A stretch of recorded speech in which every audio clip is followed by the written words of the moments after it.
নমস্কার বন্ধুরা, পুপলুর মা চ্যানেলে আপনাদের স্বাগতম।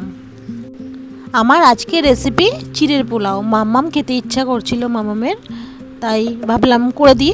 চলো তাহলে। প্রথমেই চিড়েটা ধুয়ে ঝরাতে দিয়ে দিলাম। কড়াইয়ের মধ্যে তেল গরম করে জিরে, পেঁয়াজ, কারি পাতা, বাদাম সব দিয়ে ভেজে নিলাম।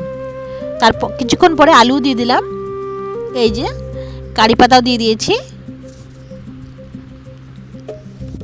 এই জিনিসটা ছোট থেকে বড় সবাই পছন্দ করবে।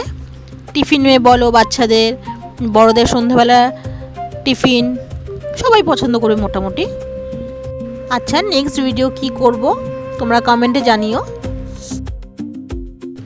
পুরো এইগুলো ভেজে নিয়ে তারপর একটু আলু দিয়ে দিলাম। এই যে তারপর লাস্টে চিড়েটা যে ঝরিয়ে রেখেছিলাম সেটা দিয়ে দিলাম। এই যে চিড়েগুলো একসাথে হয়ে গেছে, সেটা ছাড়িয়ে নিচ্ছি। এই দেখো, এই চিড়েটা দিয়ে চিনি দিয়ে একটু ঘি দিয়ে নামিয়ে দেব। তোমরা দেখলে ভাজার কালারটা খুবই সুন্দর এসছে। চিড়ের পোলাওয়ের ভয়েসটা দিলাম। চিড়ের পোলাওটা করে নিয়ে ছেলে খাচ্ছে, আমি সেই সময় ভয়েস ওভার দিচ্ছি। এবার ছেলের কাছ থেকে জিজ্ঞেস করে নাও চিড়ের পোলাওটা কিরকম হয়েছিল। চিড়ের পোলাওটা অনেক ভালো হয়েছিল। মাম্মাম, I love you. I love you too বাবা।